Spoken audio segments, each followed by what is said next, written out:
Welcome back to Walls of Horror. Today I'm going to go through Stephen King's top 10 novels.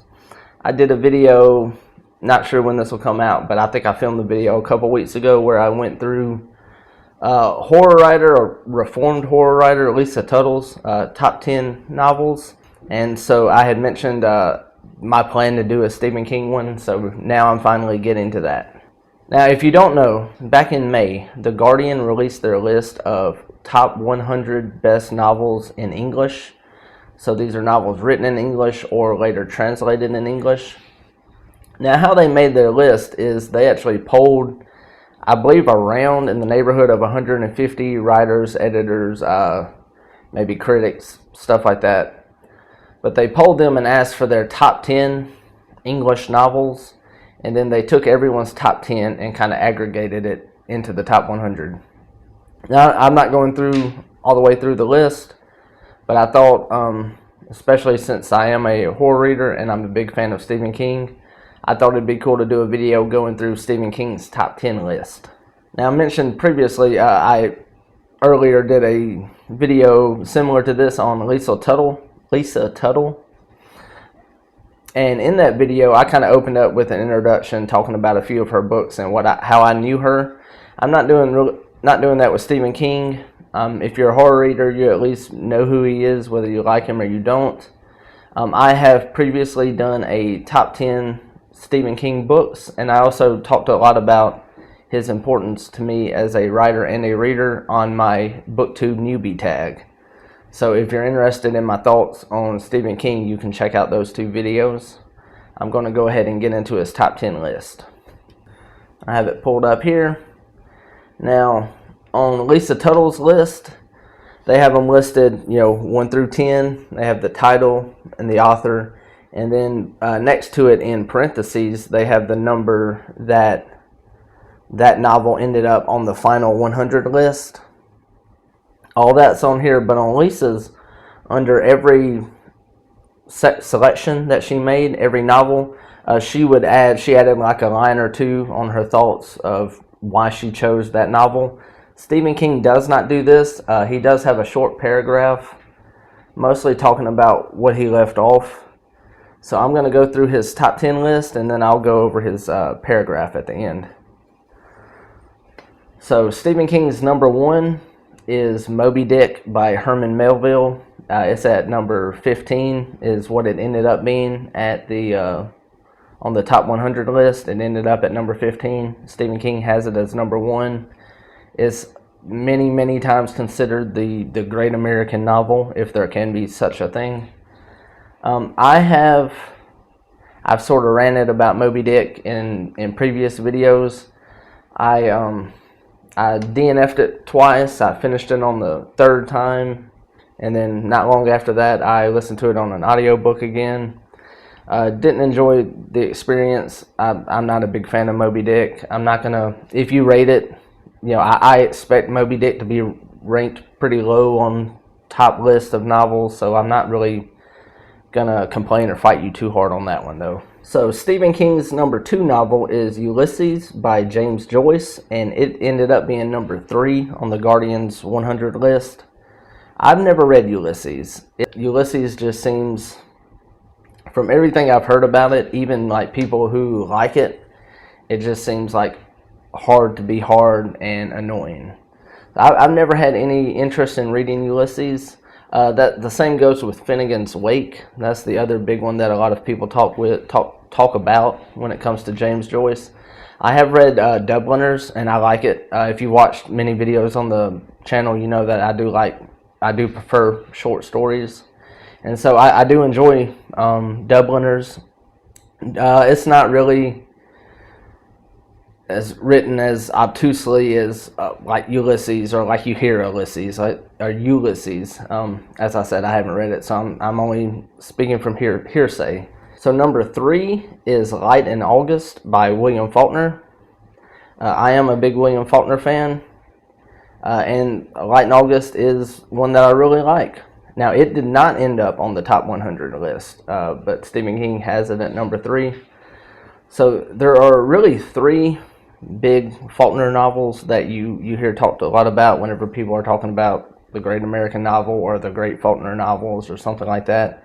And that is As I Lay Dying, The Sound and the Fury, and Absalom, Absalom. So William Faulkner does write in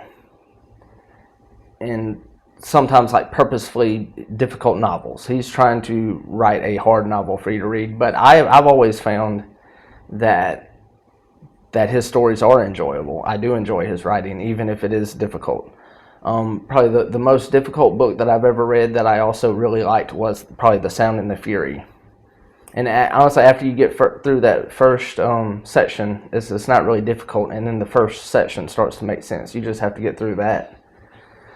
But The Light in August tends to be his fourth mentioned book, and I think that's probably a pretty good medium of like regular good novel and William Faulkner-ness, right, married together. It's much easier to read than those other three, but you still do get some of Faulkner's quirks and him kind of extremely long sentences, extremely long run-on sentences and stuff like that, but not really to the extent or with it's very difficult to follow POVs that you get in some of his more talked about works. So yeah, number 3, Light in August.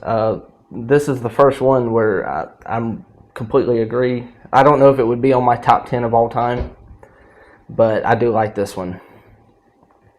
Now number 4 is one that I've never heard of, and I had never heard of the author either. Although, since first reading Stephen King's list, I have seen it show up. Either I've noticed like an old a used paperback in a used bookstore, or I've seen like a review pop up in my recommendations on YouTube. So that is number 4, The Heart is a Lonely Hunter by Carson McCullers. And this one, like Light in August, did not make the final 100. And like I said, I don't know anything about it. I haven't looked anything up yet. So if you know about this book, please let me know down below. His number 5 is The Satanic Verses by Salman Rushdie. I have read this one. I do like it. I do like Salman Rushdie. I do prefer, I've not read everything by him, but from what I have read, I believe it's Midnight's Children is the name. I believe I like that novel a little bit more than The Satanic Verses. I believe The Satanic Verses was the real controversial one back in the 80s or 90s. Got a lot of death threats, and I believe some people actually died because of it. But The Satanic Verses is good. I just prefer Midnight's Children. Now, number 6 also did not make the top 100.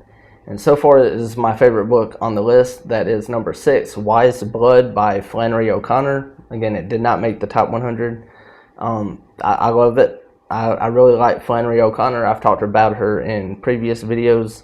My favorite book by her is actually a posthumous collection of all her short stories together. As I said, I do prefer short stories, but Wise Blood is very good. All right, so number 7 also did not make the top 100, and I kind of feel like it probably should. That is Stephen King's number 7 is Huckleberry Finn by Mark Twain. As I said, did not make the cut. I do believe this should definitely be in a top 10 of American novels. Top 100 in English of all time, I don't know. I think it's a very good novel. It's not my favorite Mark Twain. I actually like Roughing It.